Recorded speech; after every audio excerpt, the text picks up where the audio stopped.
Ron Colman is the Executive Director of GPI Atlantic, which has spent the past decade developing a genuine progress index for the Canadian province of Nova Scotia.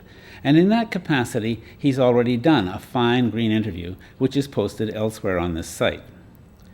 Dr. Colman's Nova Scotia work led to an engagement with the Royal Government of Bhutan to help that country implement and assess its policy of maximizing gross national happiness as opposed to gross national product. In this second interview, he focuses on these developments in Bhutan, and in particular on the workshop on education for gross national happiness that he organized for the Royal Government. I was fortunate enough to attend that workshop as an observer, and when I had this conversation with Ron Colman some months later, I was fascinated to hear his account of the impact of that workshop on the educational system in that brave little Himalayan kingdom. If somebody comes up to you and says, "Where is this place? What's it like?" What do you say? Well, it's, I think one of the main things is that it's quite precarious from a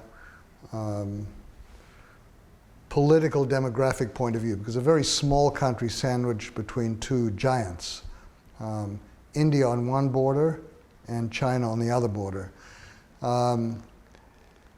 That creates a certain reality that pervades the country's existence, because to the south, Sikkim has been swallowed by India, and Sikkim, you could say, was analogous to Bhutan in some ways, and Tibet, which is on the other border of Bhutan, was swallowed by China. So it's not it's not as if there's no precedent for small countries being swallowed by very large neighbors. So I think that one has to appreciate the precariousness of Bhutan's sovereignty. That's a key factor.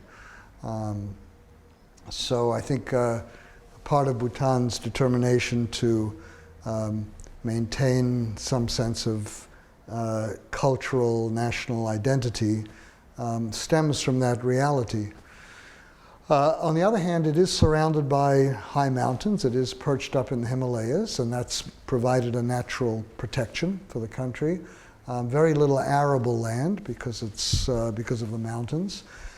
It's a small country in terms of size, something like Switzerland, but like Switzerland, they say it would be very large if it were flattened out. But it's a population of less than 700,000 people, so quite small.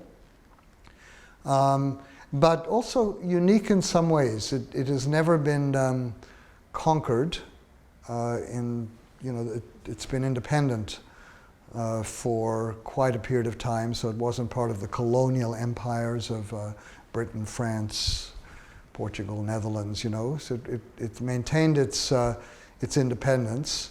And has a very rich, long cultural history, which has, in a way, shaped the thinking and view and understanding of the people, and that particular cultural history, I think, is quite significant in understanding Bhutan's present development path. It's not as if its present development path of gross national happiness comes out of nowhere. It's not just a modern invention. It actually has roots in a very long cultural history. So I think there's that socio-political reality. And I think that gross national happiness as a development philosophy also has to be seen as a way of identifying and preserving that country's uniqueness. Because even in Canada, we have to struggle to preserve our national heritage and identity against the overwhelming influence of American television and celebrities and influence. So we're always trying to protect the Canadian content and Canadian this, that, and the other. So some special effort has to be made when you have very large and very powerful neighbors with a very wide reach, especially when those neighbors are burgeoning politically, militarily, economically. India and China are the emerging giants of the world. So even more in that background, I think that Bhutan has to be seen as preserving its uniqueness with some kind of special determination. Tell me a little bit about the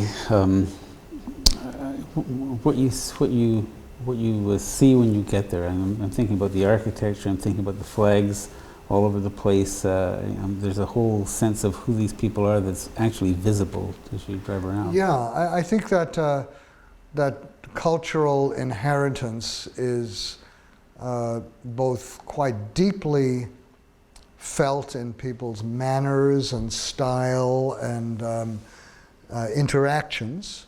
I mean, you know, even it's quite common if you go into a grocery store and buy some article that it will be handed to you with both hands almost as an offering. Or if a tourist comes and goes into a hotel, they'll find that kind of offering gesture, mudra almost, you know, that's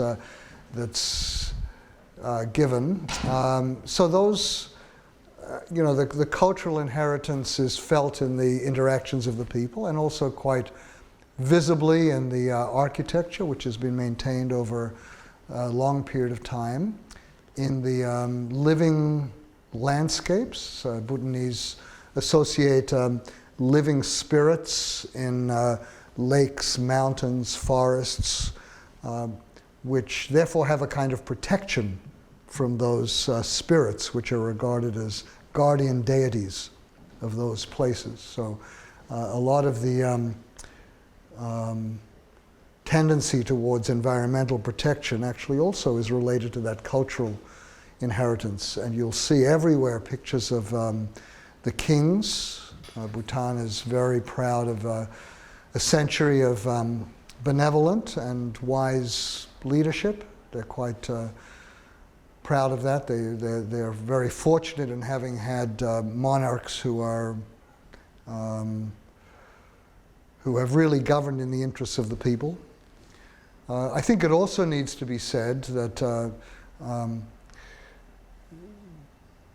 it's not, it's maybe too easy to go the other direction and somehow paint Bhutan as if it were a Shangri-La in which everything is just hunky-dory and perfect in every way. By no means is that the case. Bhutan has major challenges. Some people will argue quite strongly that Bhutan's gross national happiness philosophy is not applied to the whole population. Bhutan has had a major issue with members of population who are of Nepali origin, where there's been a lot of disputes. Some are refugees who claim citizenship in Bhutan. Bhutan says that some of them had migrated illegally, so there's a major controversy on the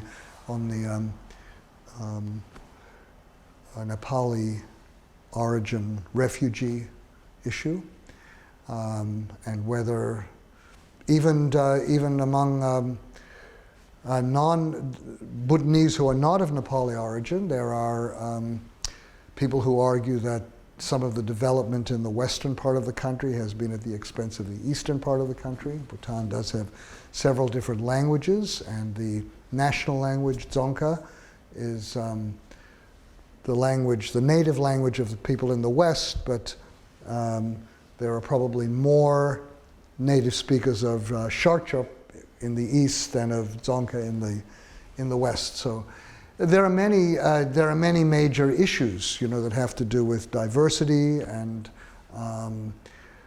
so Bhutan has its own challenges, and I would say the greatest challenge of all is how to handle its opening up to the world. Television is relatively new. It's 12 years old. Internet is new.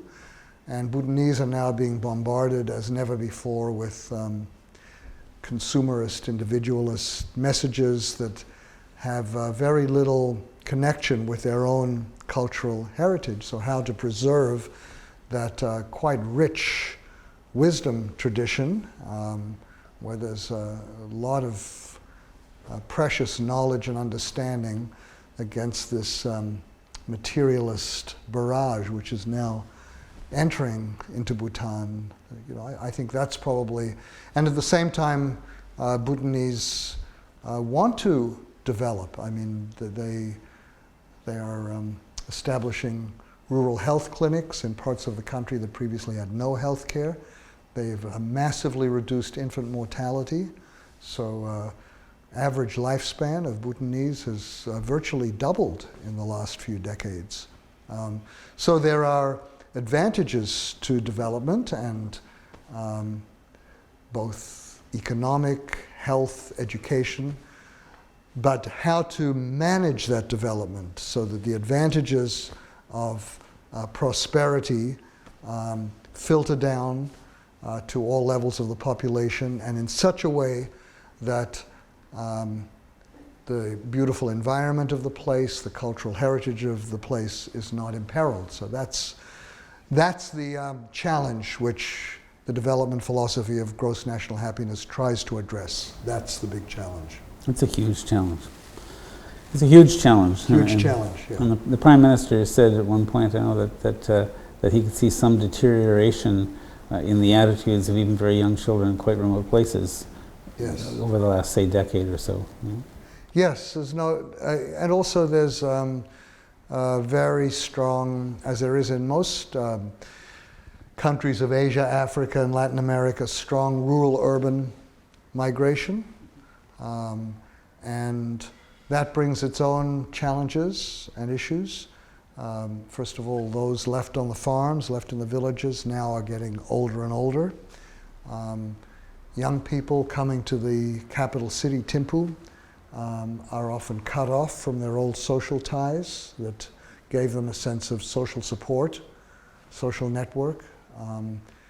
Sometimes when they come to the city, they can't find the opportunities that they thought were there, and now there's the beginnings of a drug problem that didn't used to be there. So there are major challenges that are facing Bhutan with development. And at the same time, we have to acknowledge that Bhutan is trying to handle those challenges in a way that's quite unique and that are perhaps potentially a model for other countries if they really work. If Bhutan's more holistic approach to development is effective and shown to be successful, then I think other countries, particularly in Asia, Africa, Latin America, have a lot to learn from it, because those countries have not necessarily been well served by the Western model of development and growing dependence on export crops and resource exploitation and so forth. So I think that there's tremendous potential in Bhutan's attempt to move forward in a different way. Yeah, it's a gallant rowing against the international stream in a way, isn't it? Yes, absolutely going against the international stream, no question about it. Which brings us right around to the workshop, but actually before we get there, let's talk a little bit about gross national happiness, because is it fair to say that when the fourth king made that rather offhand remark to a journalist in the early 1970s that gross national happiness is more important than gross national product, I have the impression that he said something that was in his heart that he truly believed, but he may have even surprised himself by saying it. And then over the years, it's been like a basket that's been woven, but the contents have been added and added and added, so that it's now a much more sophisticated approach than perhaps even the king would have imagined when he said that. Is that evolution fair to describe? I think, well, the Prime Minister put it this way. He said there's 3 phases in the evolution of gross national happiness. When the fourth king first made that pronouncement, it was somehow intuitively felt. And the basic intuitive understanding was that material accumulation is not the only thing that matters in people's lives. And I think that's something that we're understanding as well, more and more in the West, that it's not just more stuff and more buying and more purchases that are the only contributor to well-being. We're finding that people's levels of satisfaction and happiness are not necessarily going up the more stuff they have. So I think that initially, perhaps for 20 years, that statement by the king was largely intuitive and felt, understood, without needing much explanation or definition. Then as Bhutan opened up more to the world, particularly starting in the late 1990s, and in the last decade in particular, there's been more and more pressure on Bhutan to say, well, what do you mean by this gross national happiness? And in some ways that pressure to define it and explain it has come somewhat from outside, actually. So as Bhutan has become a member of the United Nations and established more diplomatic relations and joined international organizations and become a member of the South Asia regional grouping, the pressure to explain it has become greater. And also as Bhutan has moved towards democracy, full parliamentary democracy, there's been some greater effort to define what we mean by gross national happiness, so it's not simply a political football that's in with one political party and out with the next, that it represents something more enduring about the country's path and identity and development that goes beyond politics. So in all of that effort, in the last 10 years, there's been considerable work done defining gross national happiness, explaining it, even measuring it. Even how would we measure our progress according to gross national happiness indicators? So we have 4 pillars of gross national happiness which are intended to be in harmony with each other. Equitable and sustainable economic development, environmental conservation, cultural promotion, and good governance. So the idea is that Bhutan's development would balance those 4 elements. And then in seeking to measure gross national happiness, those 4 pillars have been broken down into 9 domains. So the health of the population, educational attainment, cultural richness, the vitality of communities, the quality of the environment, economic security and living standards. So all of these components are now measured and quantified. So the second stage, you might say, is defining, explaining, quantifying, measuring. So gross national happiness now has flesh and blood and bones and, statistical reality, which it didn't have 10 years ago. So that's in a way a second phase. And I think that's been accomplished with some success. There's been a national survey. There are results. There's now a second survey in the field. So all of this has happened. Now, Bhutan's Prime Minister says we're entering a third phase, which is implementing gross national happiness in action. We have to actually make it a living reality that's manifest in all our institutions, in the way we make policy, most recently in our educational system, in every which way. Gross national happiness, he says, has to become part of the living fabric of Bhutanese society. So already in the last year, there's been the development of a policy screening tool. So all policies are now supposed to be passed through this screening tool to assess, will they enhance or detract from all the pillars of gross national happiness? Will they improve environmental conservation or detract from? Will they imperil our cultural heritage or will they strengthen it? So that's one aspect. Now, the curriculum, the school curriculum that the Bhutanese inherited was largely from British colonial India, very little relationship to the country's own values, and very often rote learning. And so now there's an attempt to reform and recast the educational system so it genuinely reflects that holistic view of the world. That, and this is, by the way, part of the cultural heritage too, because the interdependent, interconnected nature of reality is fundamental teaching of Buddhism. And so the Buddhist heritage of the country, you could say, is reflected in a more holistic view of development that understands the interconnected relation between social, economic, and environmental and cultural realities. So now this, you know, in its official statements, Bhutan is saying that we're really entering this full implementation phase at this point, and really beginning full-blown with the educational system, which, by the way, it's very important to understand, is not going to be at the expense of intellectual rigor and all of the things which we would expect. A student is still going to have to learn to read and write and multiply and add and subtract. So the basic and science, the basic nuts and bolts, but how that subject matter is taught, the manner in which it's conveyed and in which students learn will be infused with these principles, values, and practices of gross national happiness. Which brings us around precisely to the conference that you were that you organized. And I guess number one, how did you get involved with this? I mean, how does somebody who's been doing wonderful work in St. Margaret's Bay, Nova Scotia, end up in Thimphu? So that's number one. And then number two, what was the project that you were asked to do? Well, I mean, I want to make it clear, you know, when you say you organize, really that's not the case.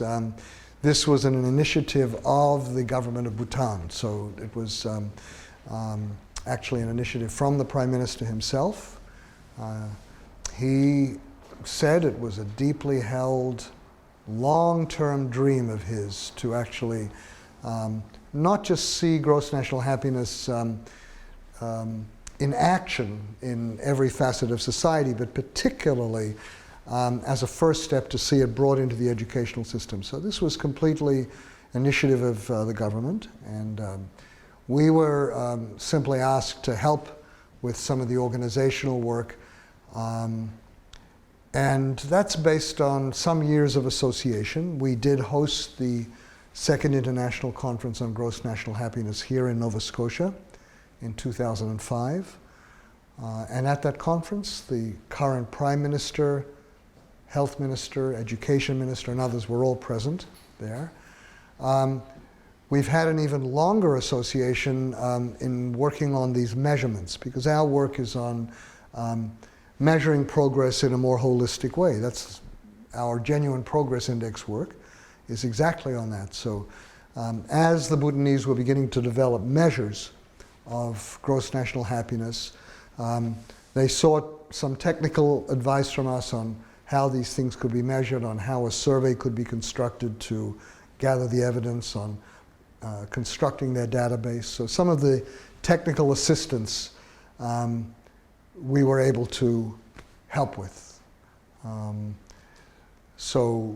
Really our involvement goes back originally to that, and then I would say secondarily to hosting the Second International Conference on Gross National Happiness, and then really responding to this request to organize this workshop which would bring international educators to consult with Bhutanese educators and officials on how this could be done. So in a nutshell, we identified educators from 5 different approaches which we thought were relevant to Bhutan's gross national happiness philosophy. Sustainability education and ecological literacy being one. Contemplative education, because Bhutan hasn't simply relegated its spiritual side to the churches alone. A part of the cultural heritage of the country is quite a rich spiritual tradition which is held in quite great respect societally. So contemplative education, and in fact meditation is now being introduced in schools throughout Bhutan, which I think is a national first in the world, that meditation is actually being brought into the classroom, but it's being found to help students concentrate, to focus, to make them more present, to reduce their discursiveness. And so it's actually, I think, from an academic point of view, going to prove to be quite beneficial. So sustainability education, contemplative education, holistic education, which tries to approach education from the perspective of joining what they called head, heart, hands. So the feeling, emotional, spiritual side of education with the rational, intellectual side, and the doing side, the practical side. So trying to bring a more holistic approach to education. A fourth approach is indigenous knowledge. So most curricula are Western influence. They come from the Western tradition. So how to bring this local knowledge? It would be the equivalent of making a major effort here in Canada, say, to bring the knowledge of our indigenous peoples, of our First Nations, into our education system. I mean, it's almost inconceivable. Our curricula are so Western oriented that we can barely think of what does it really mean to incorporate indigenous knowledge in our regular curriculum. So we brought some people with real expertise in that area. Gregory Cajete, for example, a Tewa Indian who teaches in the University of New Mexico, written several books, PhD in this area. So he's had real experience in trying to bring that indigenous knowledge from North America into educational systems. And the fifth broad field is critical thinking. And that really is designed to strengthen the intellectual rigor of the system. So students should come out of this system more intellectually acute, more capable of becoming engineers and professors and doctors and scientists or whatever else they want to become. So not only should none of this be at the expense of that, but on the contrary, students' minds should be sharper at the end of this process. And that's particularly important because of what I mentioned earlier about young Bhutanese particularly being barraged by these commercials, messages, television, all the messages that they need to be able to distinguish the truth from the morass of misinformation and manipulation to which they're subject. So how do they distinguish what's genuine and true from what's just manipulation? So that critical thinking, and for that, for example, we had Dr. Henry Rosemont from Brown University, who's written some wonderful materials on critical thinking, critical analysis. So those were the 5 streams of education. There we had experts come and engage in a dialogue with Bhutanese policymakers and education officials. Education minister, education secretary were all there for the full conference. Prime Minister attended for a good part, and other senior officials and educators from the Ministry of Education, Teachers College, Vice Chancellor of the Royal University of Bhutan. They were all present. So we had a week-long dialogue on how this could be done. And Bhutanese government was very, very quick to act. They decided during that workshop to assemble all the principals of the country for 3 week-long workshops to initiate them into the new methods. So following that workshop in January and February, we had about 750 principals, district education officers, assistant education officers from around the country all come together for 3 week-long sessions introducing them to the new methods. Everything from introducing meditation into the classroom to working with curricula content to the extracurricular activities of the school, school atmosphere and management, schools as agents of community service, serving their communities, extending themselves to their communities, expanding the assessment system so it's not based just on these standardized exams, but assesses students' capacities in a more holistic way. And again, this critical thinking component, which was always present. It's been a fascinating evolution, and I gather it's been well received. I mean, you would often expect a teacher or a principal to be quite resistant to a change as dramatic as this, and I gather that hasn't really been much of an obstacle. Well, I recently visited 16 schools in the eastern part of Bhutan and had quite lengthy meetings with their principals, then separate meetings with the teachers, and often with school assemblies and going into individual classes and talking to students. And I have to say that I was amazed, really surprised at not only was there no resistance that I encountered, I didn't hear of any, but on the contrary, I was amazed at the enthusiasm that I heard. I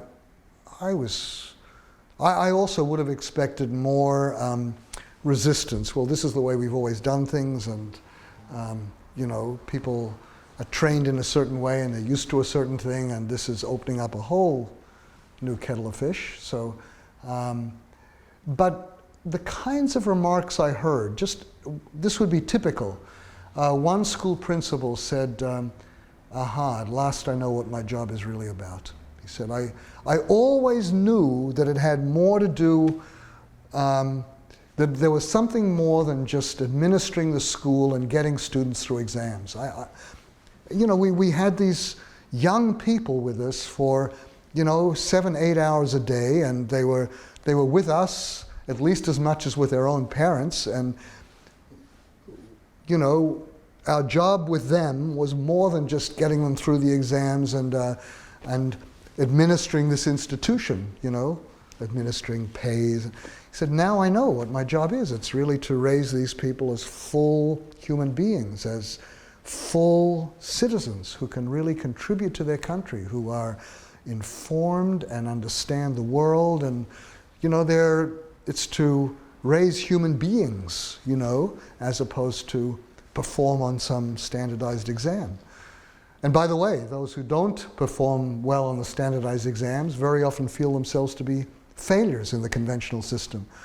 But the idea that every student has something to offer, there's space within this approach to nurture students' talents and capacities in a much bigger way. So I found that teachers were very enthused about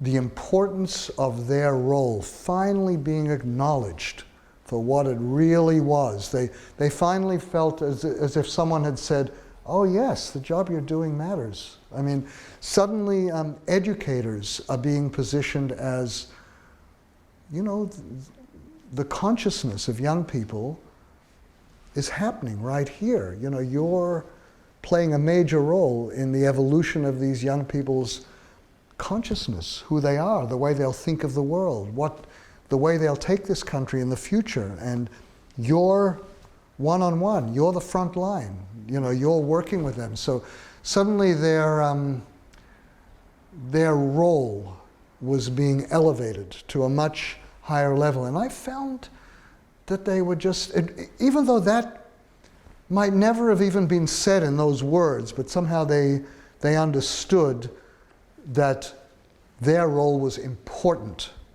that the future of the country is in the balance. If young people are just completely swallowed by the lure of Western materialism and consumerism and buy more, spend more, get rich, you know, and have a successful career, you know, whatever form of individual aggrandizement we honor, you know, and celebrate through our celebrity culture, you know.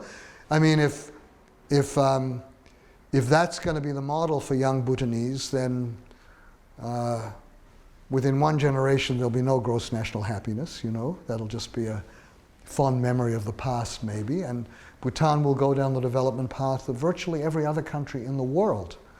So teachers suddenly realized that this was a crucial point in Bhutan's evolution, and they had a role to play, not to stifle opening to the world. It might sound as if it's, no, but to be able to handle the world in a way that brings to bear the rich cultural tradition that goes back more than 1,000 years, you know, I mean, ancient tradition of the country that has values of caring and generosity and community and spiritual exploration and deep respect for the natural world. I mean, it's a part of Buddhist philosophy that you don't take the life of another being, not just another human being, but another being. So bringing that understanding to bear, the world needs that. So I think that teachers are aware of the power and importance of their role at this particular point in Bhutanese history and appreciating the trust that they've been given. Yeah. Fabulous. I mean, it's what a transformation in the teachers' feeling about themselves. You know, what an inspiration for them to proceed in that way. Yeah, rather than it just being, you know, in the past, quite frankly, the success of the teacher has been measured by what percentage of the students do they get through the exams with what grades, you know, and I think all of them knew that there's more to it than that. But, you know, now in all of that, I have to say, this is not to say that there are not immense challenges ahead, huge challenges. I mean, the implementation is not going to be easy. It means producing new curricular materials, because one of the things that the teacher said was, okay, yes, but now we need the tools to take into the classroom. We need new kinds of lesson plans. We need examples. How do we do this? So those materials have to be developed. All the principals in the country took a vow, made a pledge to create green schools. I don't think that's ever been done nationally. One school here and there has done it, but on a national scale for all the schools to do it, but how to do it, how to implement it. You know, it means more than just litter-free. You know, it means building design, building materials, bringing the students into nature, bringing nature into the classroom. You know, it's a profound thing to create a green school. So the implementation will not be quick and easy, and no country has ever tried to do this on a national scale. Introducing meditation into schools is huge. Most of the principals and teachers are not trained meditation instructors.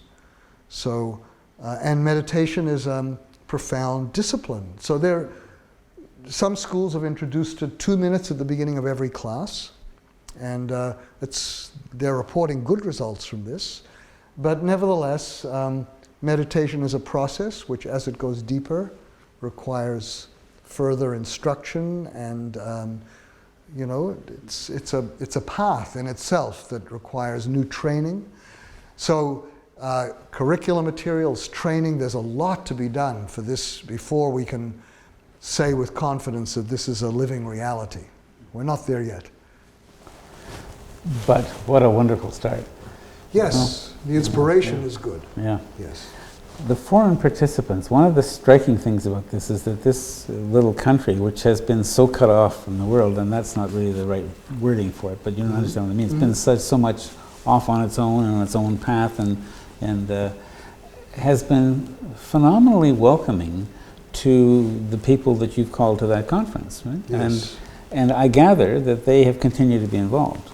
Yes. So, for example, when the principals took that pledge to create green schools, so we drew on the expertise of people who came to that conference. For example, we had the presidents of the Children and Nature Network and the Center for Eco-Literacy in the United States. I mean, these were the top people in those organizations. Professor David Orr from Oberlin College. So these people helped us create a small manual for school principals.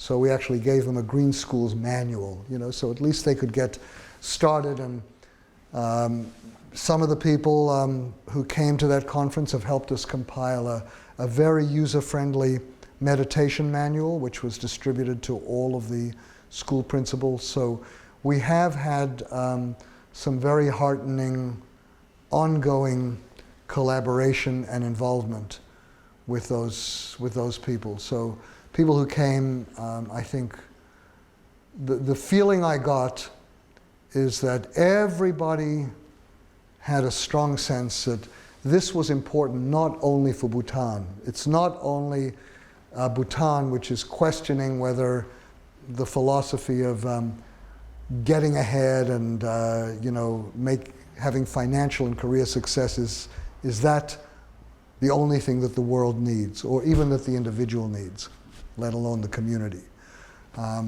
Or is there something we've been missing that has to do with caring for the earth, caring for each other, caring for communities? Is there some element that has somehow been regarded as just extra curriculum that needs to come from the fringe to the mainstream? So I think that these international educators are not simply being altruistic and helping out Bhutan. I think that their motivation is that they feel that this particular path of educational transformation matters for the world and matters for their own countries and their own communities. So I think that this has enough universal resonance that they're not simply, I think it's a mistake to see it as Bhutan and the international people as if this group is helping that. On the contrary, I think that the international educators are learning as much from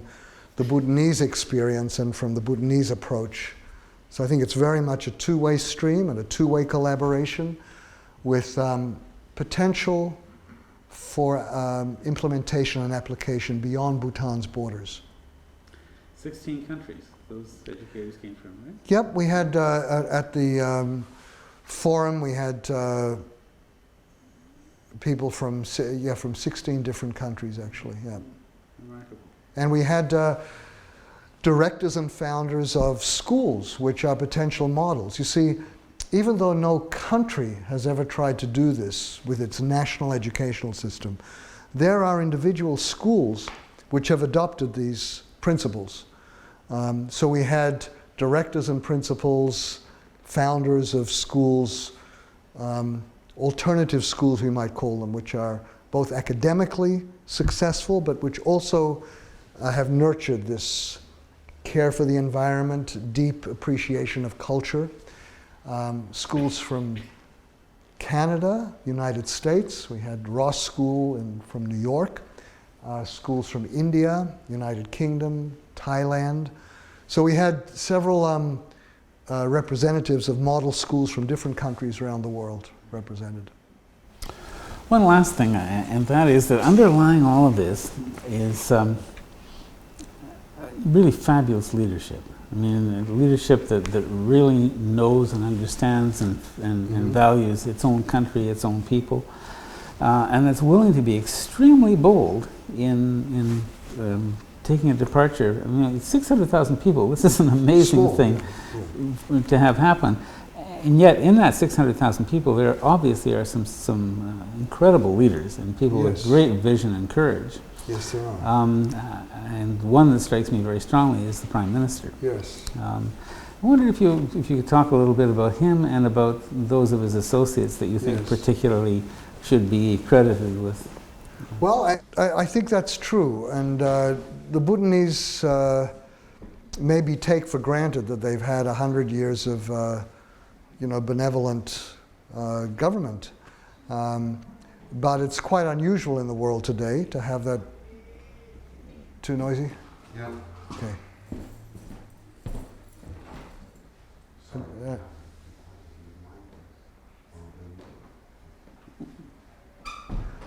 Okay, one more time.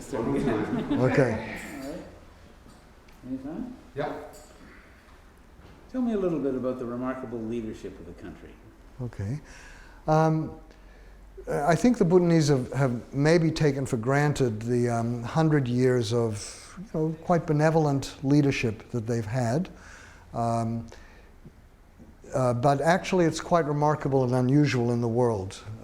It's no coincidence that good governance is one of the 4 key pillars of gross national happiness. And of course that good governance, along with environmental conservation, cultural promotion, and sustainable and equitable economic development, good governance is one of the four main ones. And of course that consists of everything from an informed electorate to participation at the grassroots level in voting, trust and accountability, but also includes the element of leadership.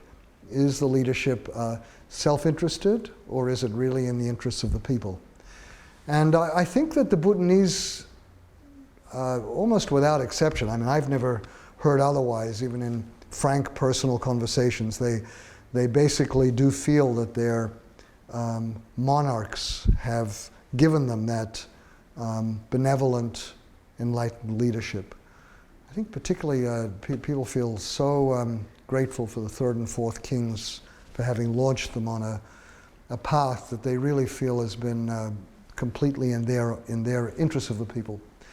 The Prime Minister calls himself a disciple of the fourth king. It was the fourth king who came up with the notion of gross national happiness. So even though now we have a full parliamentary democracy, the Prime Minister very much regards the fourth king as his mentor.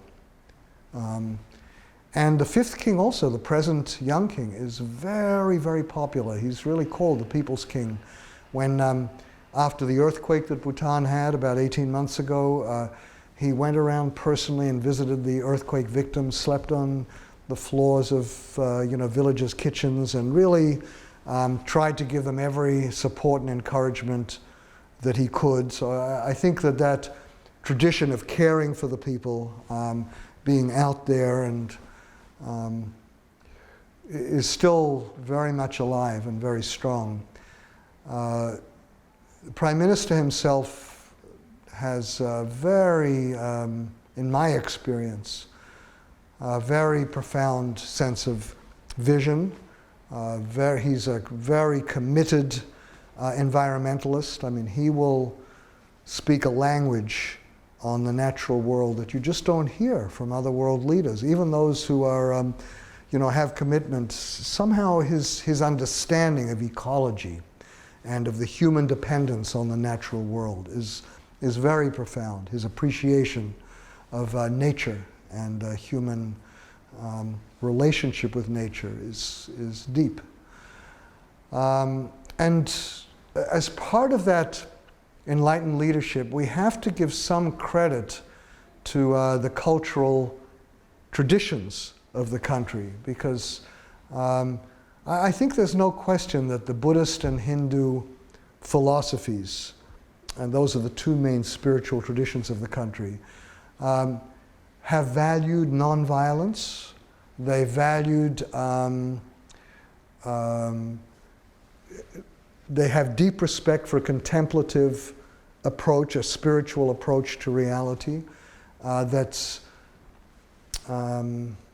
ameliorated the kind of materialism that we've become accustomed to. So I think that's also become part of the leadership tradition. There's some drawing on that cultural heritage and the wisdom of the forefathers, so to speak. I think you can still feel the wisdom of the forefathers reflected in the policy arena.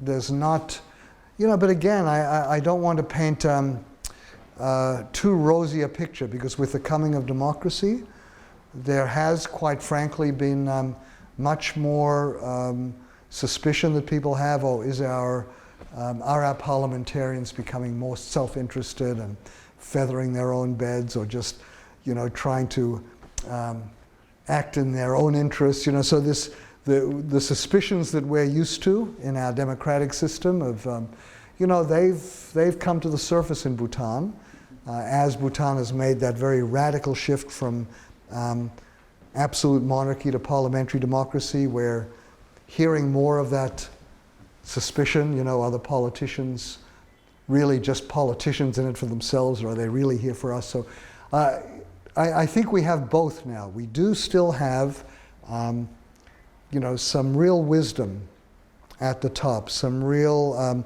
caring and understanding. Prime Minister said that gross national happiness is not sought by trying to find happiness for oneself, but by working for the happiness of others. That's how you find your own sense of satisfaction and happiness. So that kind of wisdom is quite rare in the world. You know, it's quite different from the individualist, get ahead, you know, step on whoever you need to step on to get to where you want to go.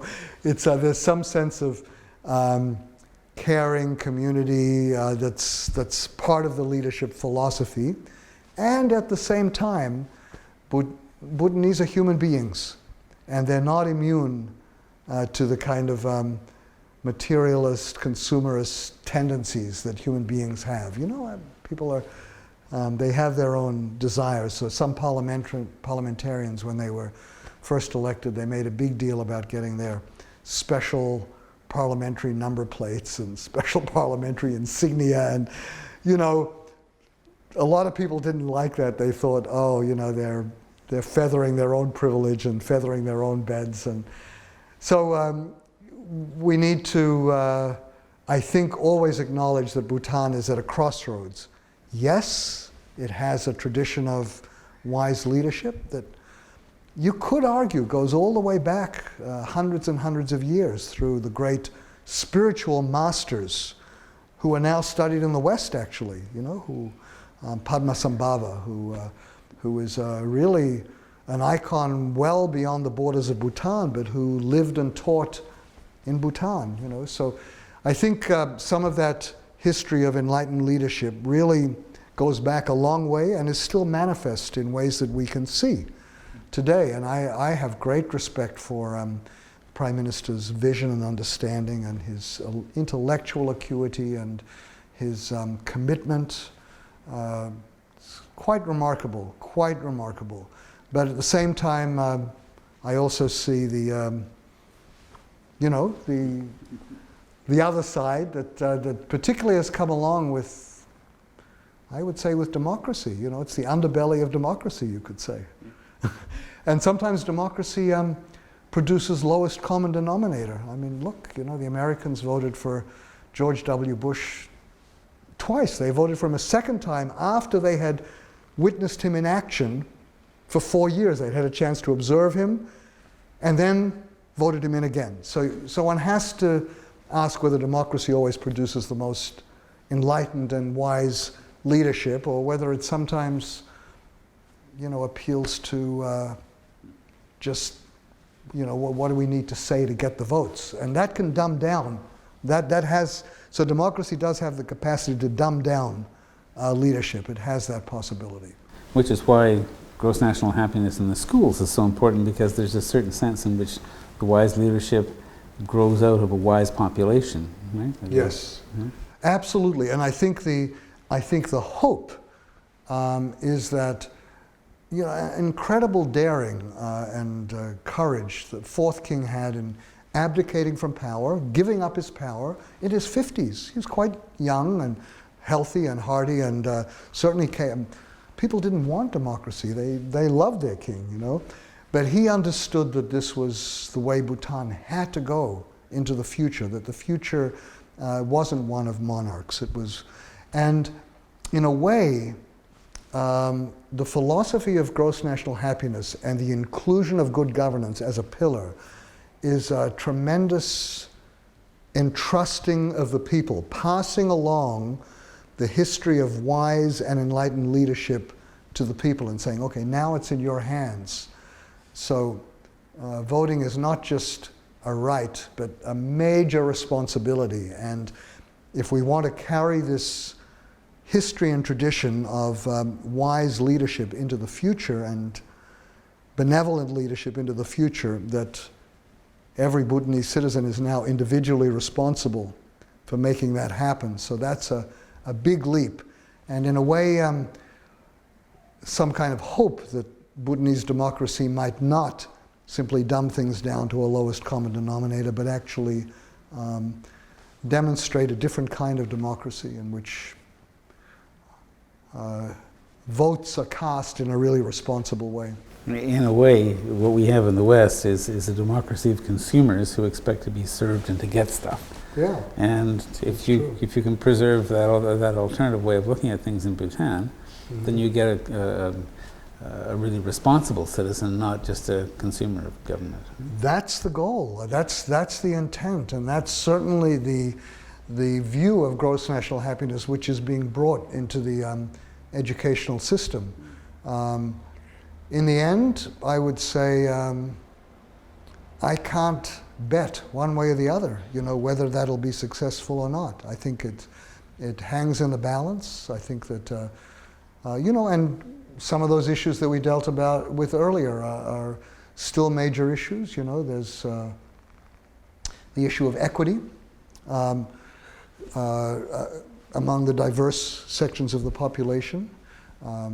There's a strong Buddhist culture, but there's also a strong Hindu culture, and the mutual respect and collaboration and respect for diversity, finding the common threads. There are the education minister, by the way, is of Nepali origin and devout Hindu.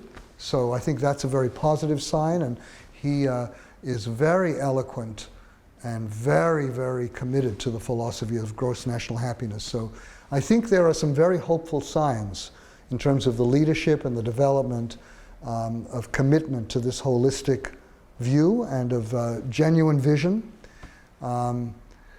So I think that there's every possibility that this could be a model of development that is highly relevant to the world. More than that, I would say, which the world desperately needs and is looking for, because our conventional materialist consumerist approach is destroying the world. I think it's, if it has not already, about degraded resources, and put an increasing burden on the young rather than created opportunities. So I think there are, the world needs this. Whether it will happen or not is still to be answered. Dr. Ron Colman, talking about Bhutan's attempt to infuse the idea of gross national happiness into the national curriculum, and thus into every schoolroom in the country. This interview is part of our special presentation on Bhutan, which also includes a short documentary on gross national happiness in Bhutan, an interview with Prime Minister Jigme Thinley, and various print materials. If you enjoyed this conversation, you may also want to look at some of these other materials, and perhaps you'll want to hear Ron Colman's earlier Green interview on the Genuine Progress Index. For the Green interview, I'm Silver Donald Cameron. See you next time.